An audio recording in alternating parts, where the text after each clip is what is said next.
Hey Dungeon Crawlers, this is Dorks at Disadvantage, a D&D podcast by Dorks for Dorks, where we show you don't have to have a big group to have a great time playing D&D. And now, here's your hosts, Jennifer and Austin Caldwell.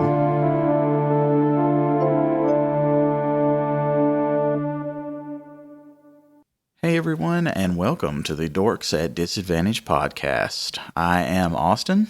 And I am Jennifer. Hi everyone. Hey everyone. Welcome to the podcast. We are glad to be back with you once again.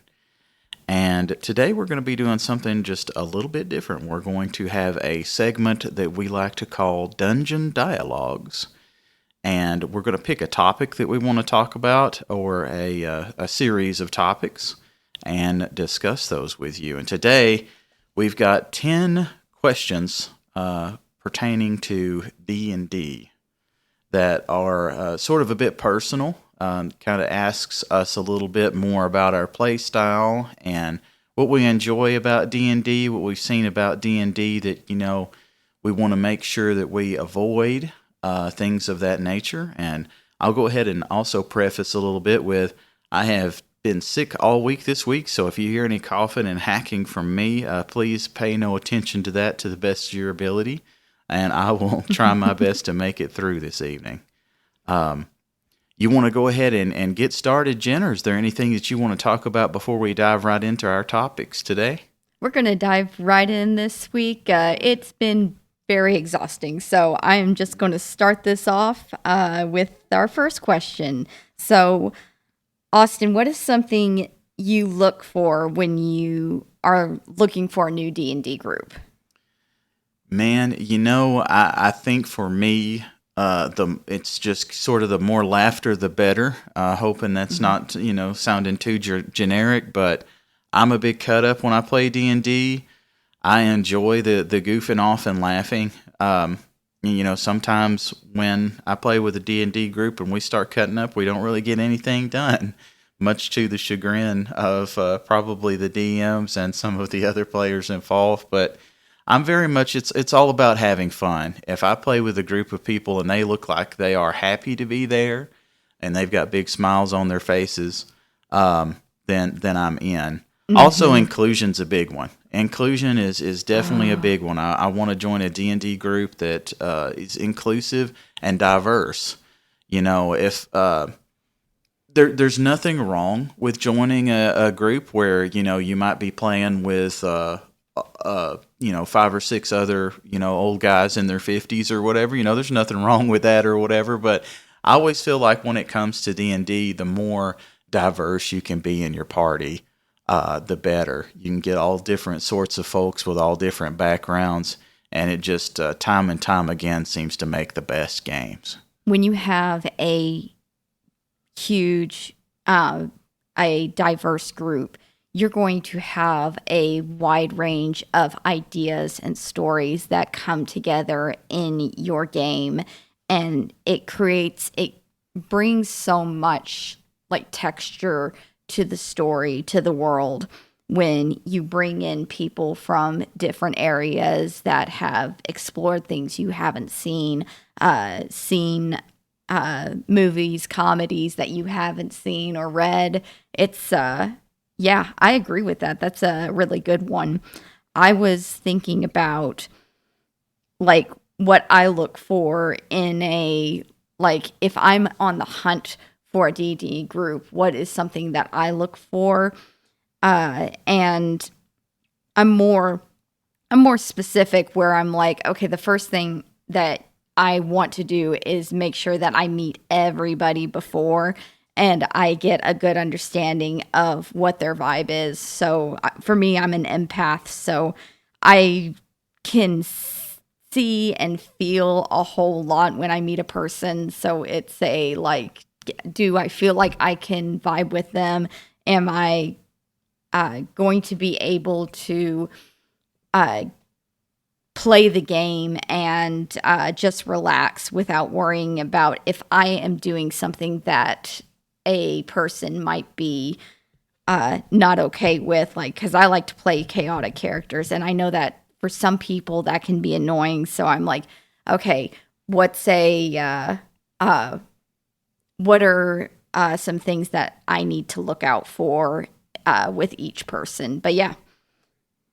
Yeah, I think that's good as well, and definitely too. One thing that you'll find, I've found this in my personal and professional life, is that you're not going to be everybody's cup of tea. Just as a Mm-hmm. person, as a personality. I try my best to get along with everybody, certainly, but usually within about 20 minutes or so of meeting a person, I can kind of gauge is will this person be able to handle me? That's kind of the Mm. question I ask more than am I going to get along with this person? Obviously I ask that too, but also I think of it in the perspective of what's their body language telling me as I'm speaking to them and telling them this story that I think is hilarious, and they might be wincing and being like, when's he going to shut up, things like that. So yeah, it's good to have that, I guess, emotional intelligence, when you're meeting people, just to see if you gel good together.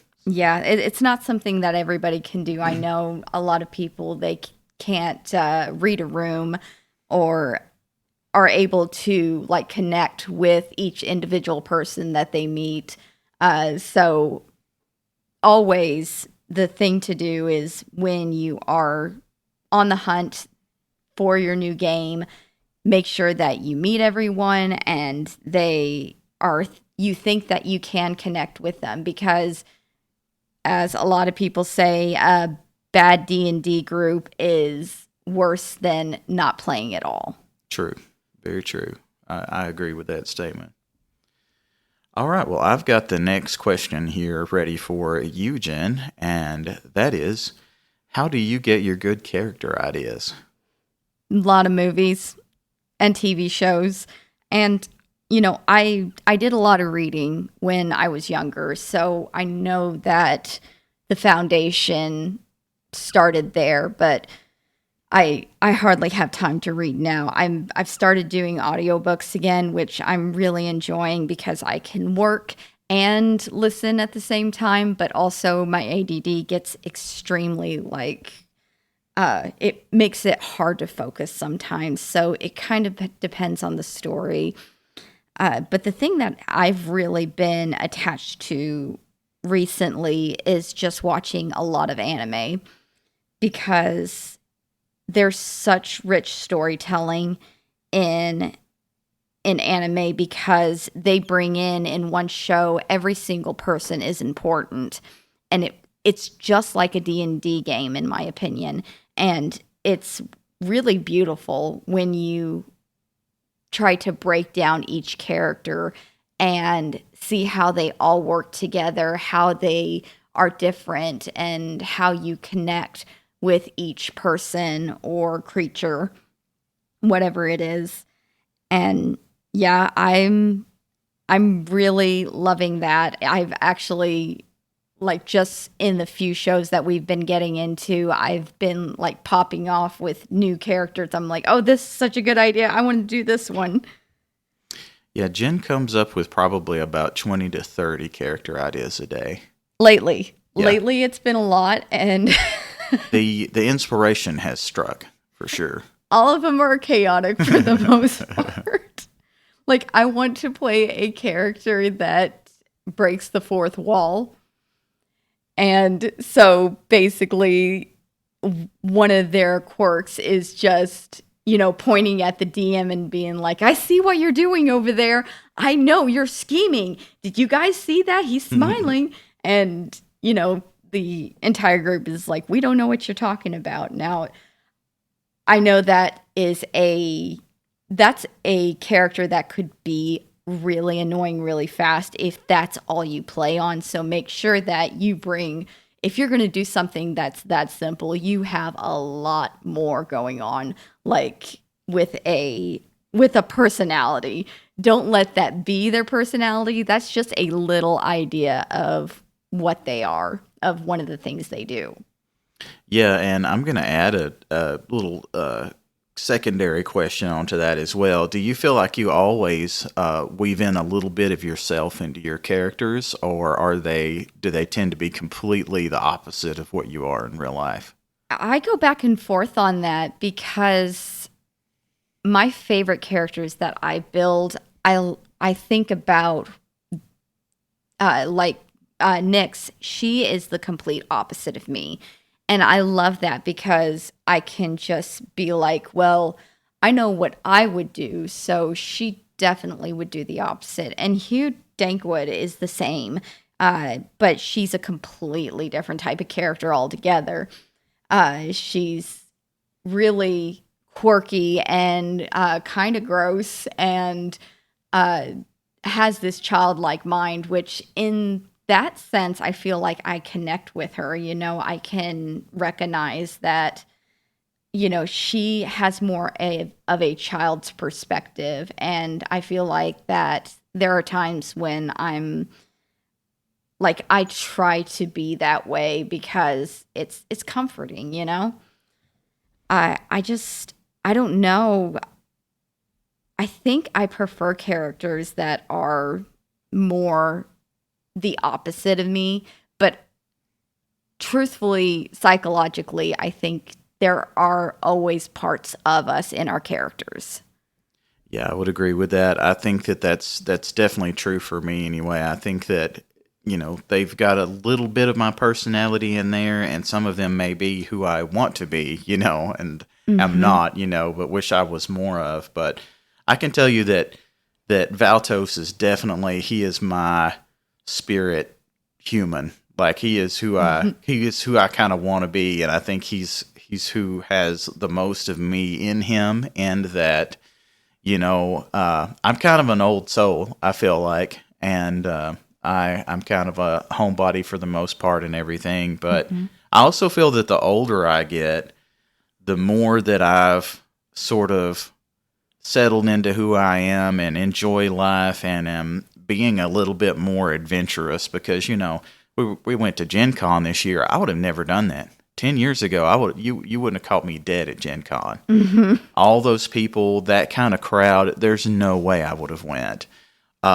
Traveling is something that I've always kind of been wary of doing and never really wanted to do much, and just now that I'm getting older, I want to do all those things. I feel like I'm kind of going on all these adventures at the same time, sort of like Valtos, who is, older than me. He's at death's door, but he is discovering himself now in his old age. Yes, he is. And yeah, I agree with that. And to touch on the fact that, before you would have never gone to anything like Gen Con, it's really interesting because, one of our first dates, it's like we go to an arts and crafts festival thing, and we live in the middle of nowhere, so it's really small, not really that crowded.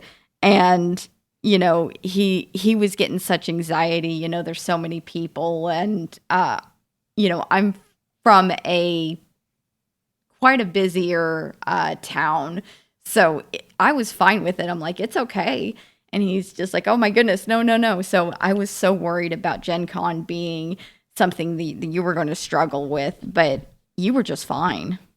Yeah, I had my rough moments, but it was not anything that was, I was never petrified in fear or anything that stopped me from enjoying the experience, for sure. Yeah. Okay, let me see. I know that I have the next question. So, Austin, have you ever had a bad D&D experience, and what made it bad? Yeah, I've had a couple. We've had a couple. To be honest, I already know, but I'm curious to see which one he picks. Man, if I had to pick like the absolute worst, it's going to be the dude that let my character die and then didn't tell anybody that they could help me. We were all new players. We were, technically this was a Pathfinder 2e game. This wasn't a D&D game, but I'm going to lump it in here. I'm going to say close enough. But it was the worst game I ever sat down and tried to play because yes, everybody's new. They don't know. We don't know how to. We don't even know how to use healing potions or anything at that point. We're brand spanking new. He throws us into a high challenge rating monster fight. My character dies. I hit the ground and start doing my death saves and all that, and nobody comes over to heal me or anything like that. And he doesn't didn't know how to. Yeah, he doesn't tell anybody how to. He doesn't say, okay, now he's down, so maybe one of you might want to force feed him a potion or try to heal him or something like that. No, it was none of that, and he just let me die. And I sat there after that for 2.5 hours, or was it 1.5 hours or 2.5 hours? I can't even remember how long. It was horrible, and this was during a time that, once again, I can sense people really well. So when we played this game, the entire time he just acted like he didn't care, and he was just really wanting to see what would happen if we all just did the game without him telling us how to play. And he got such enjoyment out of Austin dying and nobody doing anything about it because we didn't know we had to. And he's like, guys, all you had to do was just say, I wait the 10 minutes and, he would have been good. Yeah, it was absolutely ridiculous. But, that one experience almost really prevented me from ever wanting to play any sort of tabletop RPG game ever again. I'm actually kind of shocked, thinking about how bad that was, that I was eventually able to get past that and decide to give, tabletop roleplay gaming another chance. Because at that point, I did not want to. I was like, I never want to do this ever again. So that was the absolute worst. Yeah, it really was. I wish that, and back then, I didn't listen to myself when there is a character or a person that's playing a character and, they get into their thing and you feel like you can,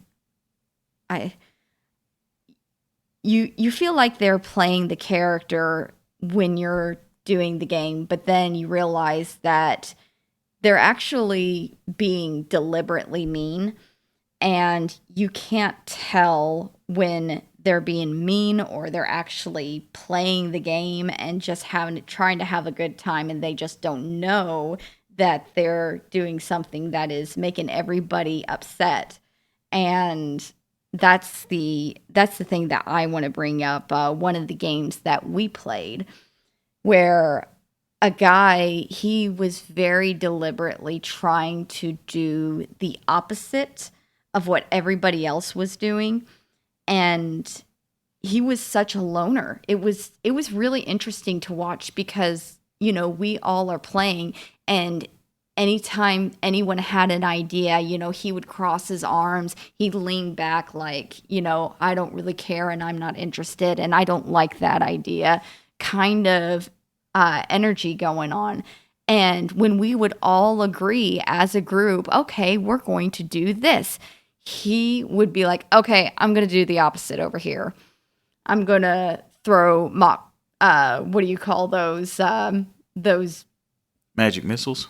Yeah, he's like, I'm going to throw magic missiles while you guys are sneaking. And I'm like, okay, that's a different turn.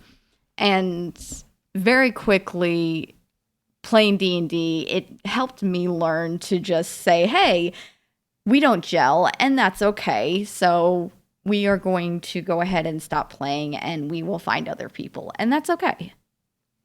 Yeah, and that game dissolved shortly after anyway, so. Yeah, it was very quick. It's sad because I actually really enjoyed playing with everybody else, and I loved the DM. Just, that guy was not with the right people. I feel like he wasn't playing with the people he wanted to play with. That's the energy I got.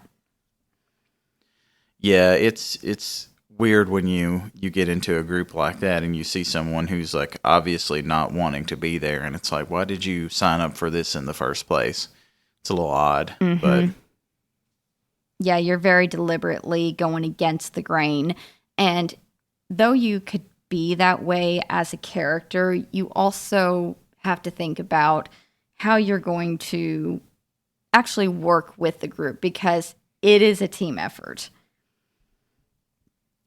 Who has the next question? Do I do? Do I have it? I have the next question actually. Okay, for let's you. hear it. So the next one is chaotic evil a bad alignment? You know, I think it kind of gets a bad rep because I think a lot of people have abused it.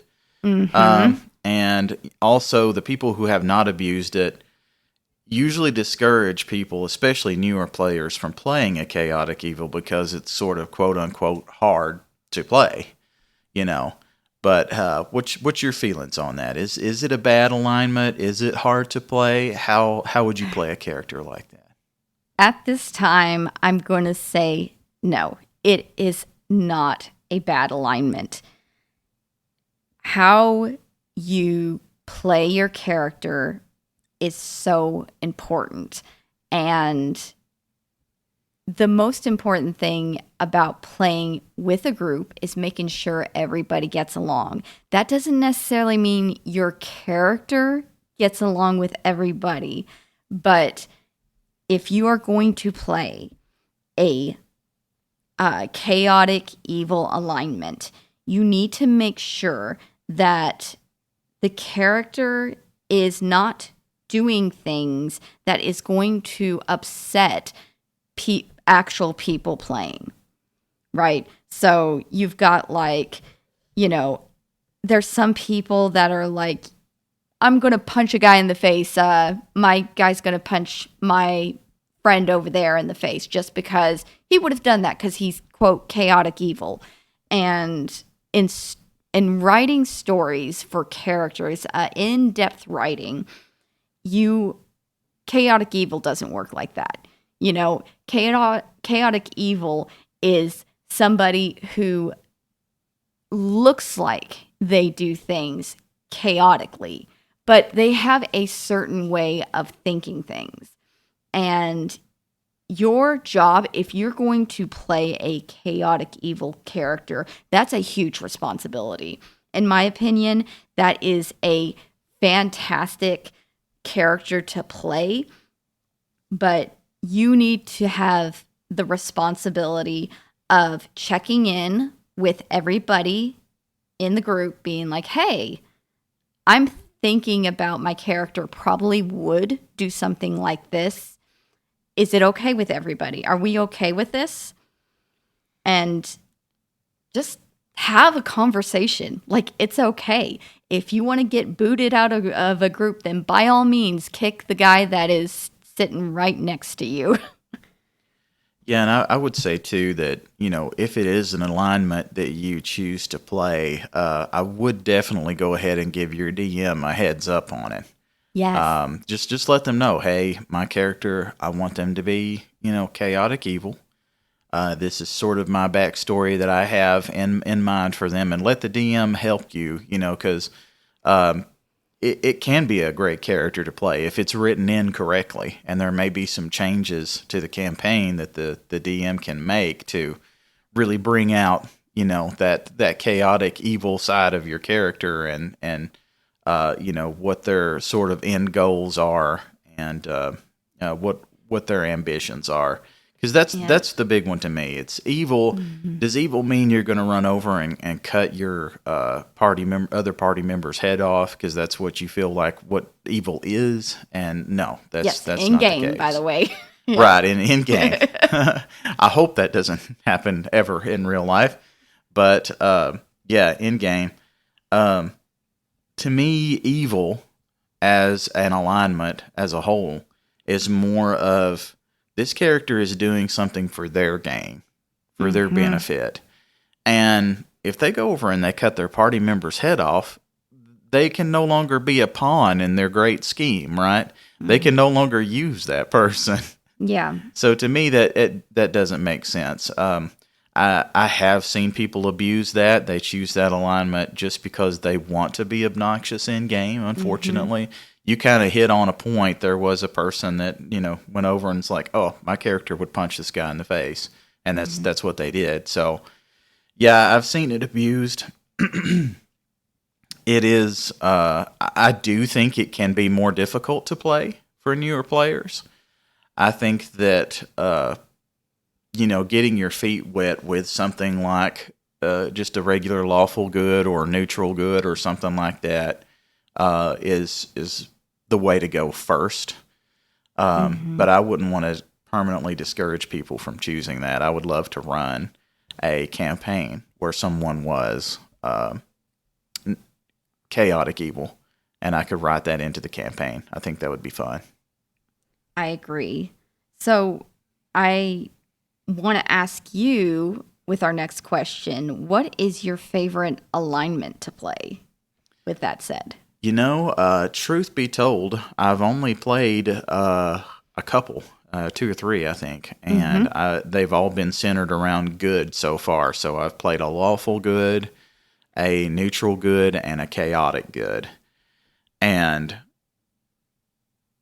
out of the 3 of those, I think I like neutral good the best. Because it always causes me to sort of pause. Neutral is the one thing I can think of where I have to pause, and I'm like, okay, how do I handle this? Because chaotic, you handle things more to the extreme. I have a chaotic good character, and I think we talked about this in our first intro session. He snorted some rock, he ground it down into powder and snorted it. He didn't hurt anybody but himself, doing that. But to me, that's chaotic. What would he do? He's chaotic. He's been known to hit the bars and sort of be a little bit of a scoundrel, and he did that. Yeah, is he chaotic good? I think he is chaotic good. Yeah. I haven't heard your backstory yet, so you're gonna you're gonna have to prove us wrong. Oh, he's definitely chaotic. For sure. I know he's chaotic. I'm just saying, is he good? Oh yeah, definitely good. He's got his quirks, but yeah, I think ultimately his heart's in the right place. He's a bard, so if you know, you know. Yeah, and lawful good, you're very by the rules. Most recently, I wrote a lawful good character for the wizard tank session that we talked about, and I really like that character, and he's going to be coming back at some point, and I'm definitely going to be playing him on the podcast at some point too. Oh, I'm excited about that. But lawful good was fun to play. That was my first, I think, true lawful good. But yeah, neutral good always makes me stop, and there's another campaign that we want to play together where I'm going to try to go true neutral. And that's going to be probably the toughest character that I've ever played. We'll see how all of that works out, because what your tendency, I think, to do is when you hear neutral, you always think about this sort of Mr. Spock mindset of, feel no emotion, Yeah. I don't feel a certain way about anything, but, as I've been reading up on neutral, it's no, they do have strong feelings. It's just more of they are kind of all about the laws of nature and, predator and prey, and sort of what happens.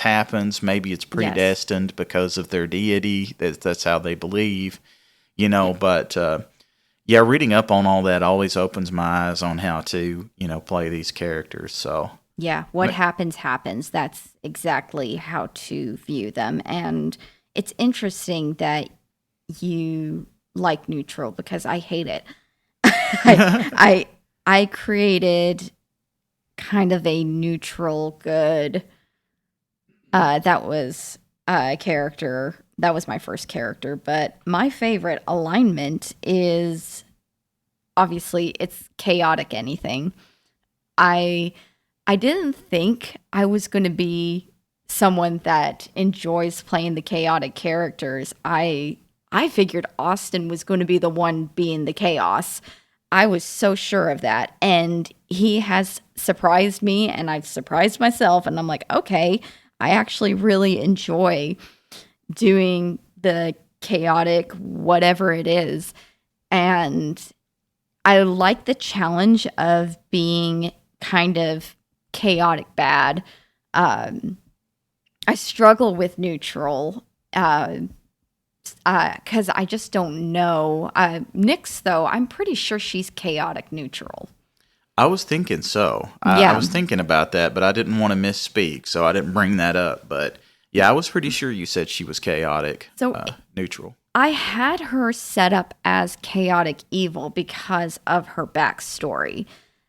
To me, that says evil.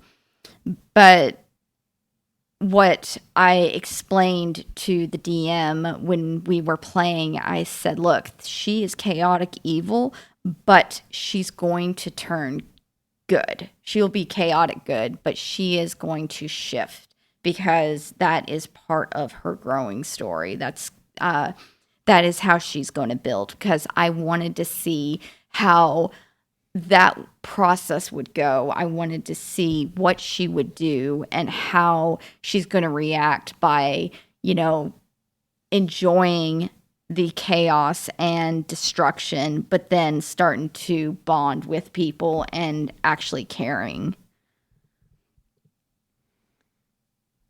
Yeah, absolutely. I think it's my turn to ask the next question. Is that right? Yeah, I think so, yeah. pretty sure. Should probably keep better track of this, but whatever. Um, how do you avoid having too much main character energy? We know that, as you play D&D, you definitely, there's times your character is going to have the spotlight and you're going to shine and your story's going to come out, but how do you prevent that from happening too often when it's another character's turn to really come into the light? Yes, the answer to me is pretty simple, is look to your team. Right. I have experienced these D&D games where everybody, they are focused on the paper, or they are embedded into the laptop looking at their stats and stuff. But I think it's so good, just like the DM, they look to see what the other people are doing. If you can feel that they have something they want to do, you make sure that they have a time that they can do that. The, because I like playing chaotic characters, one of the things that people who do enjoy playing somebody that is a chaotic alignment, they struggle with taking the limelight and just controlling the entire game that way, because they want to be the center of attention. And my thing is I don't like being the center of attention. That's why it surprised me so much. But I feel like personally, when I am doing the chaos, I'm able to actually see each person and identify when it's actually a good time to come out and do something. Yeah, I think that's good advice. Just continue to read the room and go by feel. A lot of times, sometimes you can feel when it's time to step aside and let someone else shine for a little bit. So yeah, emotional intelligence. Look, the story is not about you; it's about everybody. And if you are struggling with that kind of concept, like I said, watch anime, because you start it with okay, you have a main character, but no, they're not the main character. They're just one person in the story, and there are many people that have their own stories to tell. For sure. Yeah, so I would ask you, what would you change about your very first character build? I think my answer is probably going to mirror the answer that a lot of people would give, and that's just better backstory. I mean, when I started out with my first character, I didn't know how to write a backstory. I even Googled it to try to get some tips and stuff, and it still, in my opinion, wasn't super great.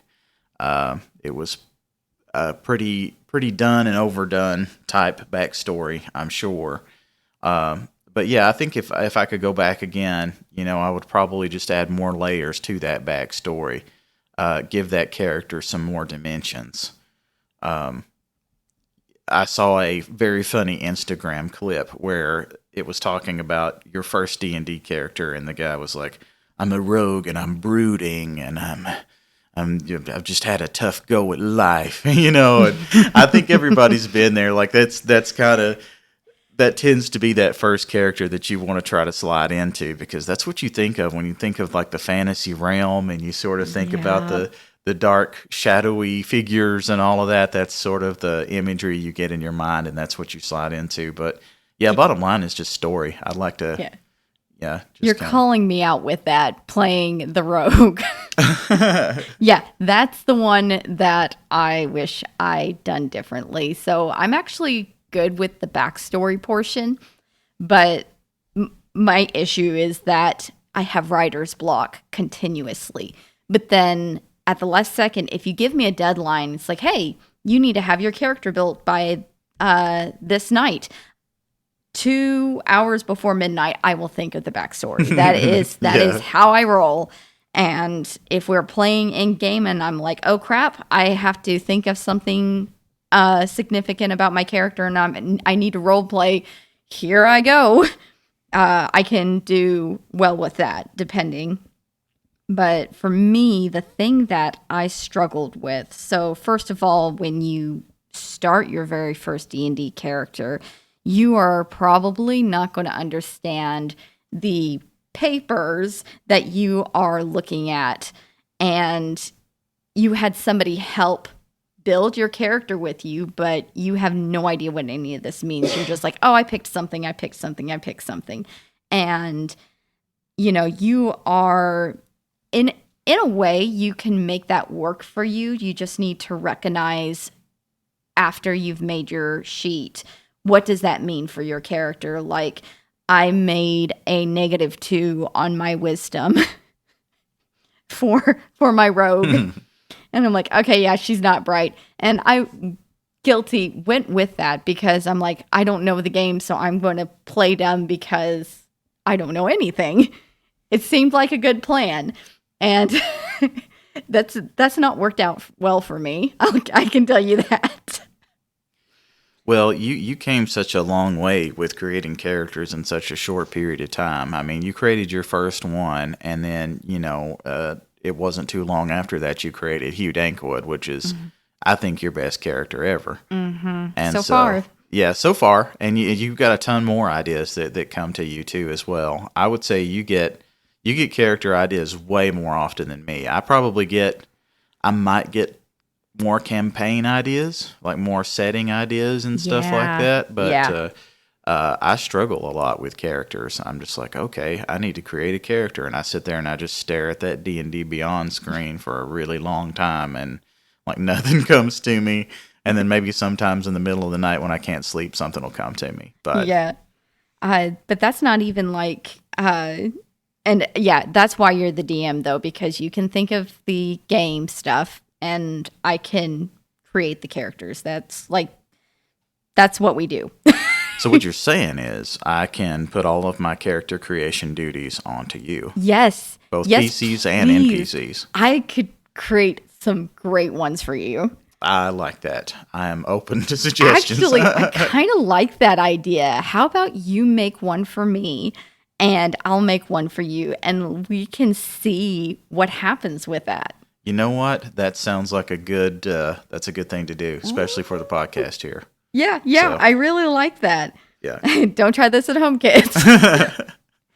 Okay, so, but I want to actually backtrack a little bit, because the thing is when I was building my character, that wasn't the only mistake I made. The thing that is, because I adapted to that, and I'm like, okay, I can see how my character is now that I understand what wisdom, what charisma means, what perception checks mean, and I'm able to work with that. But the issue I made is that I made her quote, neutrally good. And I didn't know what that meant for her. And I made a character where I don't know what she would do because I couldn't decide on anything because I didn't know how to play the game. So I was like, okay, I'm just going to sit back and try to figure out later what she would be like. And I ended up making a very passive character. And that is a bad idea because what happens is that you end up sitting in the back seat while everybody is making decisions and you're just sitting there like, I really don't think she would do much of anything. I think she would just see everything unfold and that's that. And to be fair, I am still learning how to play characters. I'm sure that people could do this a lot better than me, but I have learned very quickly that I cannot do a passive character. Yeah, it's a tough thing to do. It's not something I've attempted really either. Mm-hmm.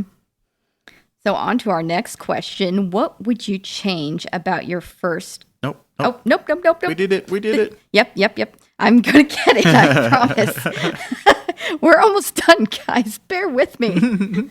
Okay, so who's your favorite D&D content creator? I was actually going to ask that question to you because it was my turn to ask it to you. Well, but you've I asked it to yourself. I stole your limelight. I'm so sorry. No worries. Let's see. Do you want to go ahead and answer that one? Yeah, sure. Let me see. Well, now I'm drawing a blank. What's her name, Austin? Oh man, Deborah Ann Wall. Yep. That's probably who you're thinking of. Yep, she's my favorite and guilty because she's a woman in a very man's game. That's one of the reasons I love her so much. But I love the way she just makes everything so detailed. The way she describes things and makes it engaging. It pulls you in. I love her, and I love Brennan Lee Mulligan. Obviously, like, fantastic, but really, she's the one that I have to put as my top. Yeah, I've got to agree. She's a master of imagery. Like, her imagery is insane, and to be honest, it's like her games as a whole. Like, I respect her approach and stuff. It's not my cup of tea because I am so ADD that about 30 or 45 minutes into setting the scene, I kind of tend to blank out a little bit.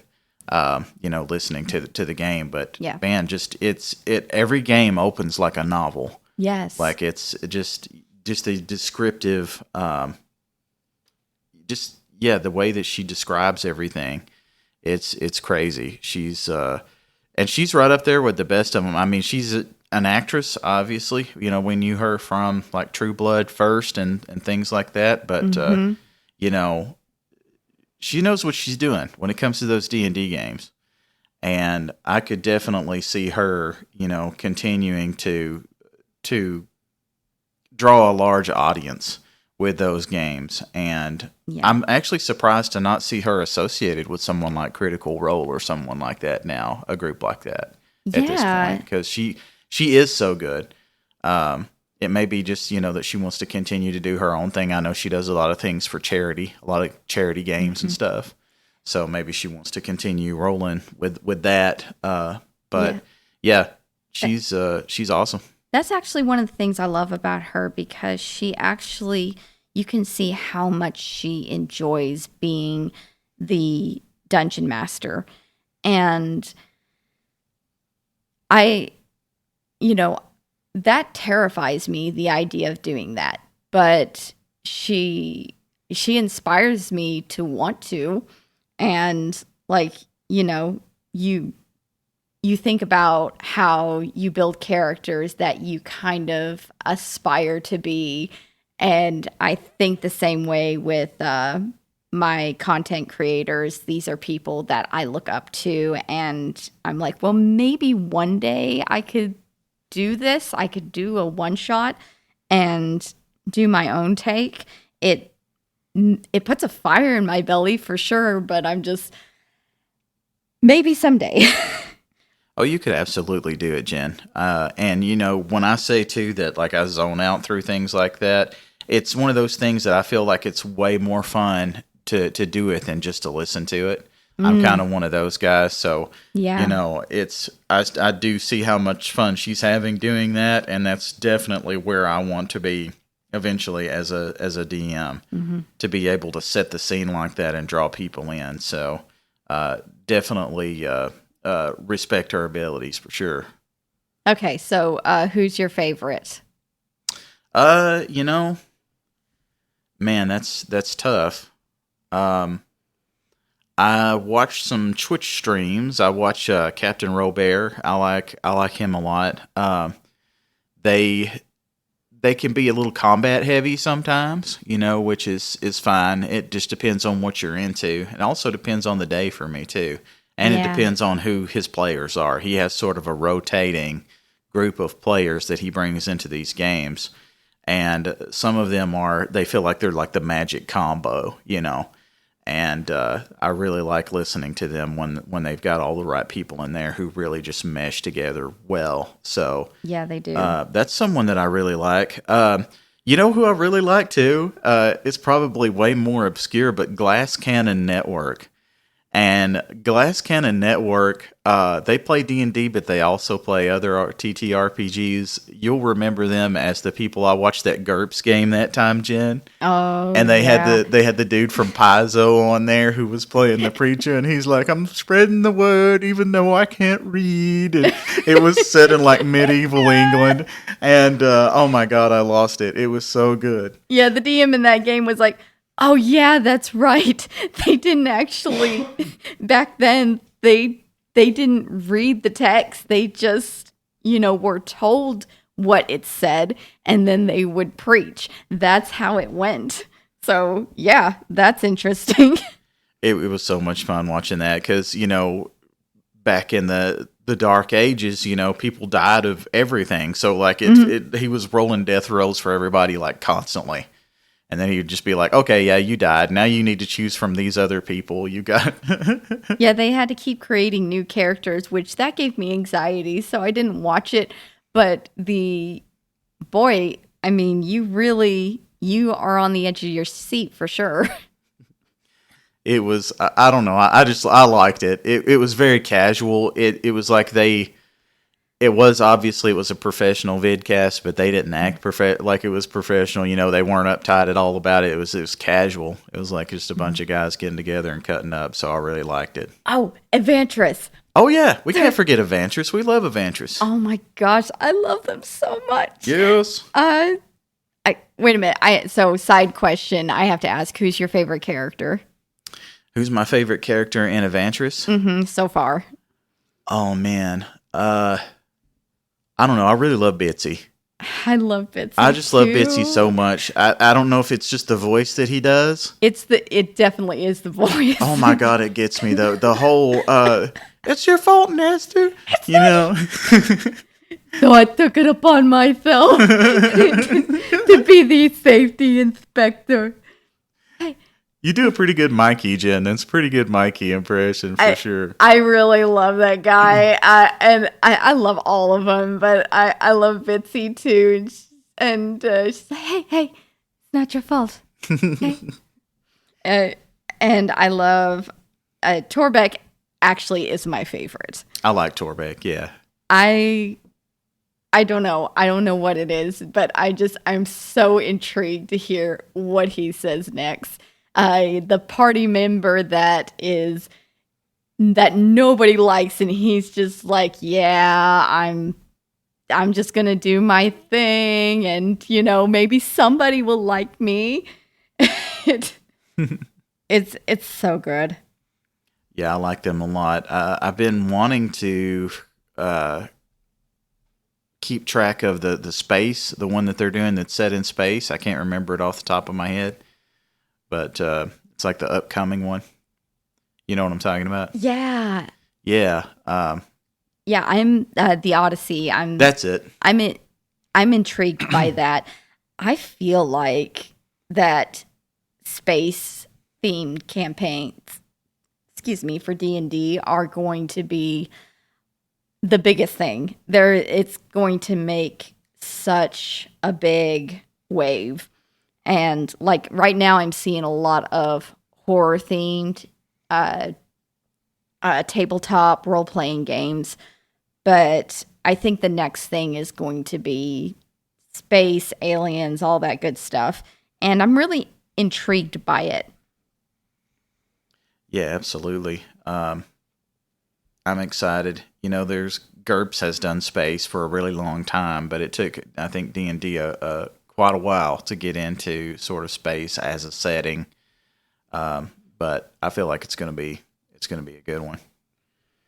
I guess I'll read the next one. Yep, since I skipped you. No worries. What campaign setting are you most interested in playing that we haven't already played in? I am really interested in the multiverse. Yeah, me too. We bought that pack, Planescape pack, and I cannot wait to get into it. Yeah, the thing is that most of the campaigns that I've played, I'm starting off, so there's a lot of it's a lot of the same Lord of the Rings style fantasy, but for some reason most of our games has been in a cave, and I'm so ready to get out of the cave. Yeah. And like I play Hugh for the most part, and I'm like, she doesn't want to be here. She's trying to leave it. She's trying to go out and have an adventure, and you're putting her in a cave again. Yeah, she kind of keeps finding herself down in the mines one way or another, cave or a mine. Yeah, it's mines. I know. I just say it that way. Yeah, so I think for me, if I were to answer that one, I think the campaign setting that I'm most interested in playing in is Barovia from Curse of Strahd. I've wanted to play Curse of Strahd for a long time. I know I've talked about it before. We had that one that unfortunately ended right after we completed like Death House or whatever, like the first setting was there, and then finally got into Barovia. And I don't know. I'm just really excited about Strahd. Yeah, so when we played that, the first two games, when I only played one, correct? I think I just played one. You had work, I think, one of the nights that we played, and you couldn't be there, or you were sick. I can't remember which one. No, somebody dropped out, and I was like, "Hey, I'll join." That's right. That's right. Yeah, somebody left, and you were able to squeeze in, for a couple sessions. Yeah, and that was the first time I built Ethelda, my extreme smoking, almost at the brink of death elf, and she's fantastic, but I need to build her backstory more, and I really enjoyed the idea of her being in Curse of Strahd, but I think I'm going to create a new character. I just can't decide which one I'm going to put in, because I've got 80 of them. Yeah, I am thinking about bringing in the Dragonborn monk that I created at Gen Con. I think that he will be good for that game. Yes. Yeah, I think so. All right. Do you want to read the last one there, the very last one? All right, let's do it. Austin, are you pro or anti online D&D? So here's the thing. I think that if you can get together in person, I definitely prefer that. Way better. 100%. I am an in-person kind of guy. I have much more fun playing in person. When I do play online, I tend to only want to play like one-shots. there are some groups that get together that everybody's scattered all over the U.S. and maybe even, the world. There may be some people from like Europe involved in some of those games. But I'll do a one-shot like that. But doing a campaign like that, I don't know. I feel like I have a better time personally when I can see everybody's face. Agreed. And, you're just in there in person with them. You can see reactions and everything. It just adds so much more to the game. Yeah. Now, that being said, I do feel like there is a time and place for the online D&D, your virtual tabletop systems. And one of those times for me is we have ice storms around here just about every year now that happen. And we wind up getting snowed in or iced in for a couple weeks or so. And when that happens, man, I'm itching to play some D&D. Yeah. And I'm definitely willing to sign in and get online, just to be able to play with folks while you're snowed in with nothing else to do. And I think that's a perfect use for it.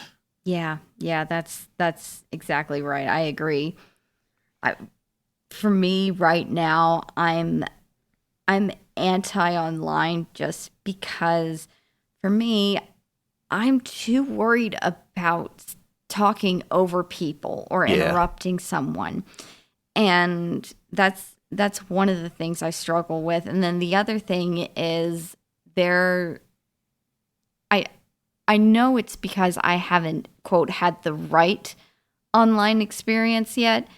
I've had some that were that started off pretty good, like the Curse of Strahd one was online, and I actually really enjoyed the people that I was playing with. But there's this, like, I don't know, it seems like people act like they're more exhausted when we're playing the game online, and everyone's just like, okay, I'm gonna, how far is this guy over here?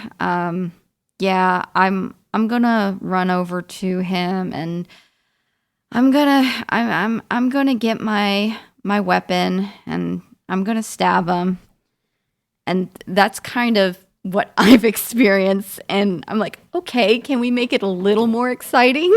Because I am listening to you, and I'm not thrilled. Yeah, you're killing my vibe here. Yeah, and I feel weird in that situation because if I'm playing somebody like you, where everybody's just they just got off work and they're like, well, yeah, they're just kind of sitting here, and Hugh's like, hi everybody, and she's all over the place. I'm like, I don't know if I can get into character when everybody's just like, yeah, I'm just here.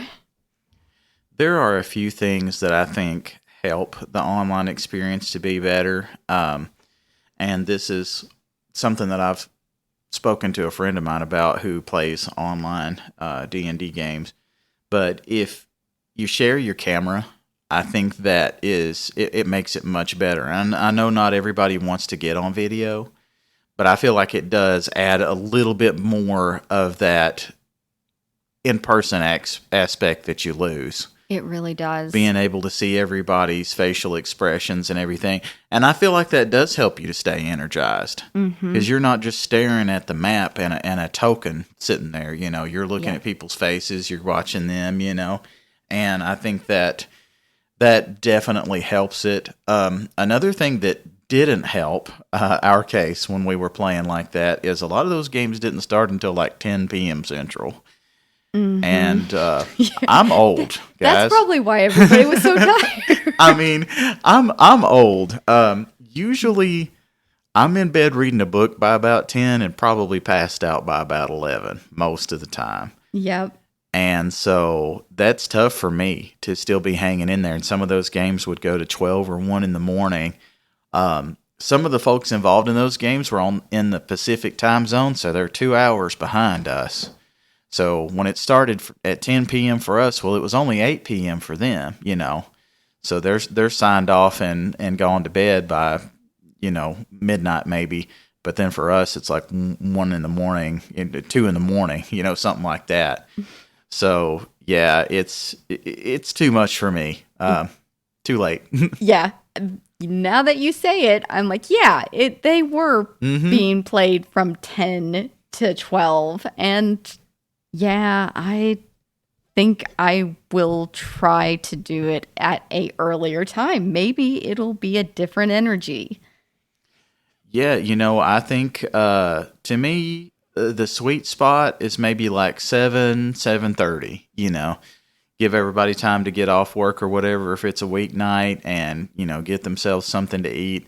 And if you start at 7, and you're running a 4-hour session, well, you're still hanging it up by about 11 o'clock at night, and then that's doable. I mean, I'm old, but I can stay up till 11 and kind of keep the energy up. But when you're talking about 1, 2 in the morning, I can't do that stuff anymore, So yeah.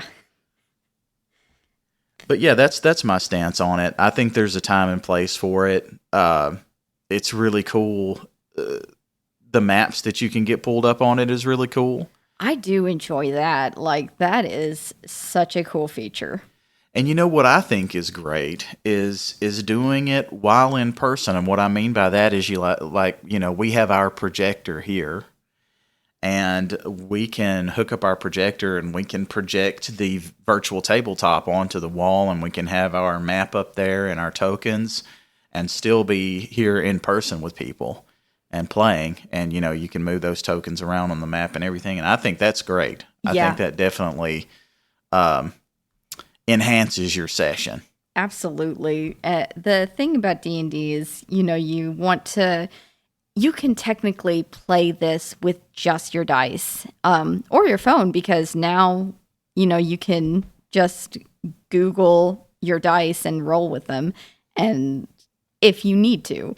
But, the miniatures, the using a screen or extra features, like, it does enhance the game, and it can help the DM for sure.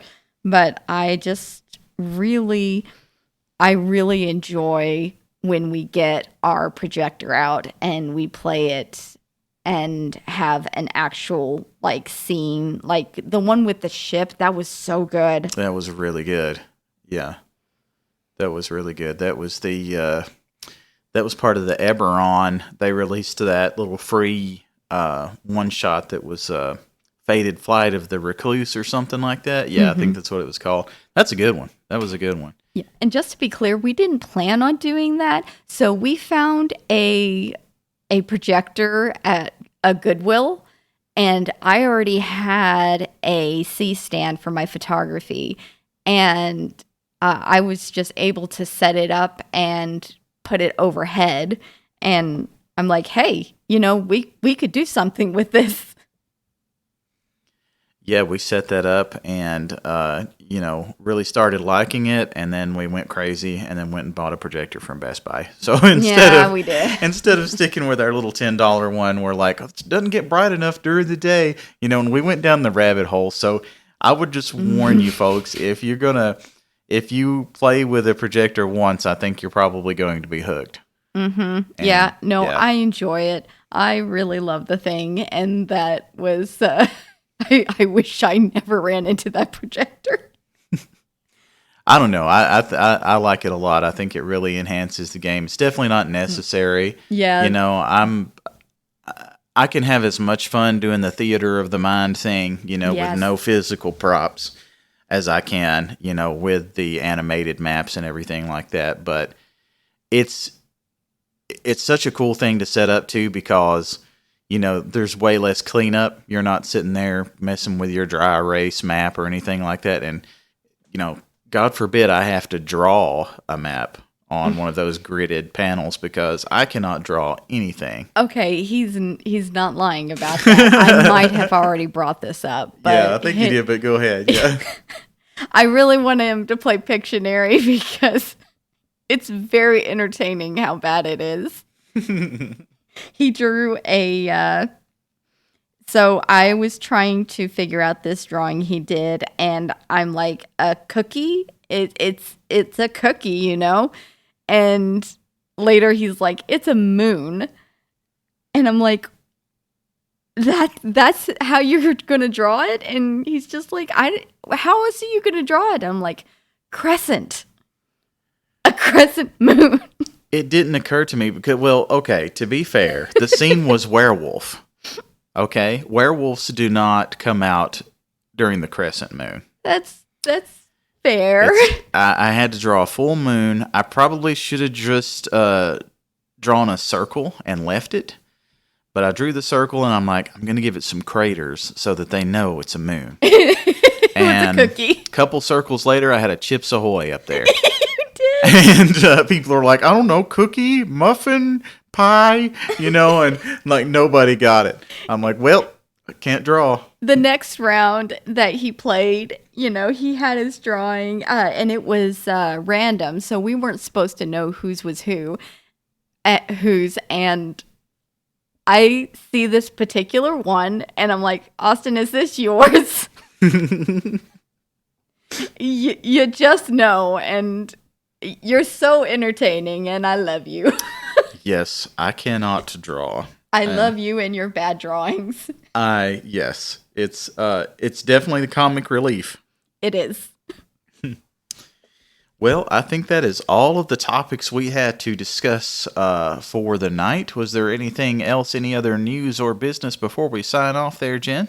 Not at all. I'm ready for bed. Awesome. Let's do it. I hope everyone out there has a great night, and we'll see you next time on the Dorks at Disadvantage podcast. Thank you so much, guys, and I hope you have a good night.